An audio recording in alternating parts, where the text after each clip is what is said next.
नमस्कार दोस्तों, स्वागत है आप सभी लोगों का एक बार फिर से आपके अपने चैनल उत्तराखंड ज्ञान कुंभ पर। तो जो आपके यहाँ पर उत्तराखंड वन दरोगा की आपकी मॉक टेस्ट सीरीज चल रही थी, तो उसी के क्रम में यह आपका अगला वीडियो है। तो आप सभी लोगों को वीडियो पसंद आए, आप वीडियो को लाइक करें, वीडियो को शेयर करें, और अगर अभी तक आपने चैनल सब्सक्राइब नहीं किया तो नीचे आपको सब्सक्राइब वाला बटन दिख रहा होगा, उस पर क्लिक कर चैनल को सब्सक्राइब कर दें और बेल आइकन को प्रेस कर दें, जिससे कि आपको इस प्रकार के वीडियोज लगातार मिलते रहें। तो आज का आपका जो पहला प्रश्न है आप देख सकते हैं, वो है सैकरीन किससे मिलकर बना हुआ होता है? Saccharin made up of.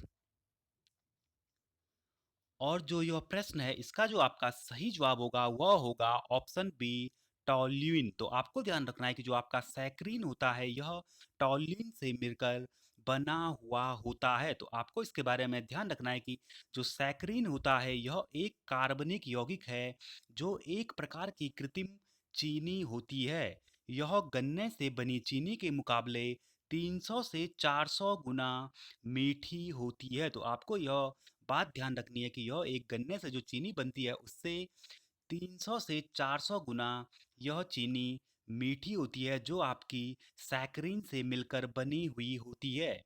इसी के साथ आपको ध्यान रखना है कि जो सैकरीन होता है इसका यूज आपका जो आपकी कैंडीज होती है, ड्रिंक्स होती है, कुकीज होती है, और जो आपकी मेडिसिन जो दवाइयाँ होती है इसमें आपका सैकरीन का प्रयोग किया जाता है। और अगर आपसे कभी इसका फॉर्मूला पूछा जाए तो सैकरीन का फॉर्मूला होता है C7H5NO3S। तो ये काफ़ी महत्वपूर्ण फॉर्मूला है, तो आप इसको ध्यान रखें। सैकरीन का फॉर्मूला C7H5NO3S।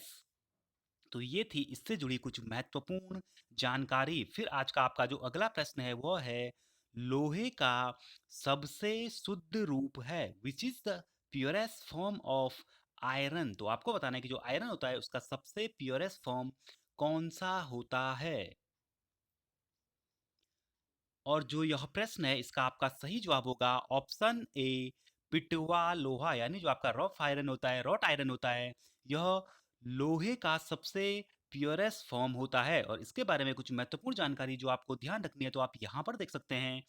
पिटवा लोहे में 0.12% से 0.25% तक कार्बन पाया जाता है। तो काफी महत्वपूर्ण प्रश्न है, तो आपको ध्यान रखना है कि जो आपका पिटवा लोहा होगा तो उसमें आपका कार्बन का परसेंटेज आपको ध्यान में रखना है। साथ ही आपको यह ध्यान रखना है कि यह कच्चे लोहे की अपेक्षा उच्च ताप यानी 1773 केल्विन पर पिघलता है। फिर जो आपका दूसरा था ढलवा लोहा, तो उसके बारे में आपको ध्यान रखना है कि जो ढलवा लोहा होता है, कास्ट आयरन, इसमें कार्बन की मात्रा अपेक्षाकृत अधिक यानी 2.5% आपका जो है ढलवे लोहे में कार्बन होता है, और यह आपका कठोर होता है और साथ ही में भंगुर होता है। भंगुर मतलब होता है कि इसको अगर हम पीटेंगे तो यह आपका इसके टुकड़े टुकड़े चूर चूर हो जाएगा। फिर आपका जो अगला था, इसमें फास्फोरस, सिलिकॉन व मैग्नीज आदि अशुद्धियों के रूप में उपस्थित रहता है। तो जो ढलवा लोहा होता है इसमें आपकी जो अशुद्धियां होती है वो होती है फास्फोरस हो गया, सिलिकॉन हो गया और मैग्नीज। फिर आपका था आपका जो ऑप्शन सी, स्टील। तो स्टील के बारे में आपको ध्यान रखना है कि स्टील यह लोहा और जो कार्बन होता है उससे बनी हुई एक मिश्र धातु यानी एलॉय है। इसमें कार्बन की मात्रा ढलवा लोहा से कम 0.25 से 1.5% होती है। तो आपको ध्यान रखना है कि यह स्टील है। तो ये थी इससे जुड़ी कुछ महत्वपूर्ण जानकारी। तो आपको वीडियो पसंद आए लाइक करें और वीडियो को ज़्यादा से ज़्यादा अपने दोस्तों के साथ व्हाट्सएप ग्रुप, फेसबुक में शेयर कर हमें सपोर्ट करें। फिर आपका जो अगला प्रश्न है वो है सिरोसिस रोग किस अंग से संबंधित है? Cirrhosis disease related to which organ? और जो यह प्रश्न है इसका आपका जो सही जवाब होगा वह होगा ऑप्शन डी, लीवर। तो आपको ध्यान रखना है कि जो यकृत होता है, जो लीवर होता है, उसी से संबंधित है सीरोसिस नामक बीमारी। इस बीमारी के बारे में कुछ महत्वपूर्ण बात है जो आपको ध्यान में रखनी है, तो आप यहाँ पर देख सकते हैं। सीरोसिस यकृत की बीमारी है। इस रोग में यकृत कोशिकाएं नष्ट हो जाती है और उनके स्थान पर फाइबर तंतुओं का निर्माण हो जाता है। तो काफ़ी महत्वपूर्ण फैक्ट है जो आपको ध्यान में रखना है। फिर आपका जो अगला प्रश्न है वो है फिलोसफर वूल है। फिलोसफर वूल इज, तो आपको बताना है कि जो फिलोसफर वूल है यह क्या होता है। और जो यह प्रश्न है इसका जो आपका सही जवाब होगा वह होगा ऑप्शन सी, जिंक ऑक्साइड। तो आपको ध्यान रखना है कि जो आपका फिलोसफर वूल है यह आपका जिंक ऑक्साइड होता है, इसी को फिलोसफर वूल भी कहा जाता है। फिर आज का आपका जो अगला प्रश्न है वो है पानी का क्वथनांक है, boiling point of water is. तो आपको बताना है कि जो फॉरनाइट होता है इसमें पानी का बॉइलिंग पॉइंट कितना होता है। और जो यह प्रश्न है इसका आपका जो सही जवाब है वह होगा ऑप्शन बी, 212 डिग्री फ़ारेनहाइट। तो आपको ध्यान रखना है कि जो पानी का जो क्वथनांक है वो सेल्सियस में 100 डिग्री सेल्सियस होता है, परंतु अगर आपसे फ़ारेनहाइट में पूछा जाए तो यह 212 डिग्री फ़ारेनहाइट होता है।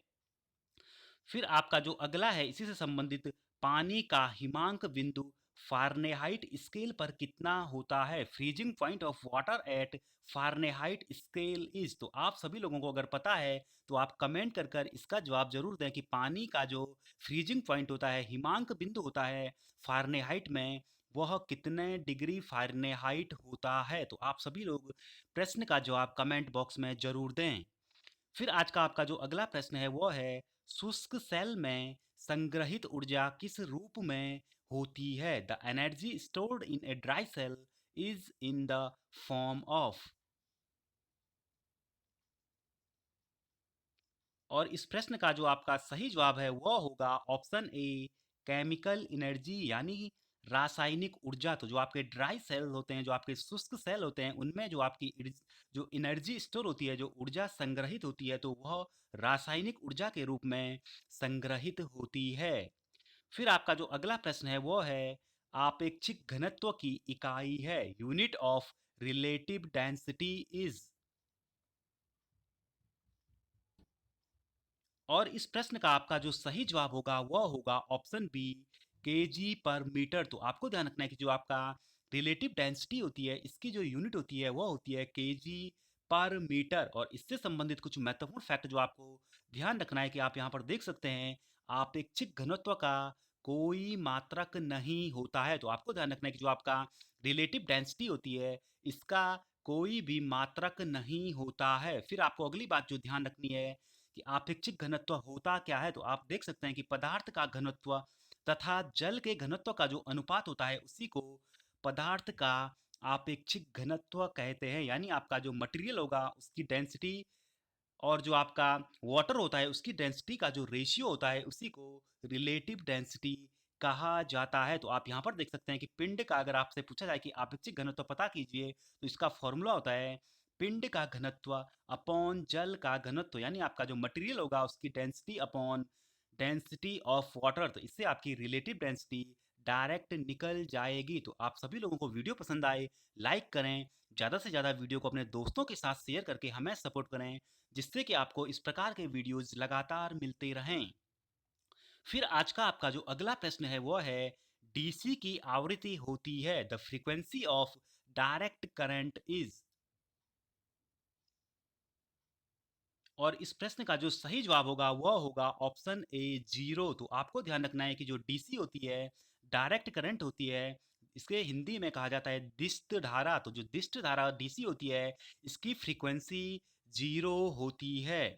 और इसी से संबंधित एक अगला प्रश्न है कि जो एसी होती है इंडिया में, जो भारत में जो एसी करंट है, अल्टरनेटिव करंट, इसकी फ्रीक्वेंसी कितनी होती है। तो अगर आप लोगों को पता हो कि भारत में एसी की फ्रीक्वेंसी कितनी है तो आप लोग कमेंट कर कर जरूर बताएं। फिर आज का आपका जो अगला प्रश्न है वो है निम्न में से कौन एक ओमीय चालक है, which one of the following is an ohmic conductor. तो आपको बताना है कि जो चार ऑप्शन है इनमें से कौन सा एक ओमीय चालक का उदाहरण है। और इस प्रश्न का जो सही जवाब होगा वह होगा ऑप्शन बी, सिल्वर। तो आपको ध्यान रखना है कि जो सिल्वर होता है, जो चांदी है, यह आपका ओमीय चालक का उदाहरण है।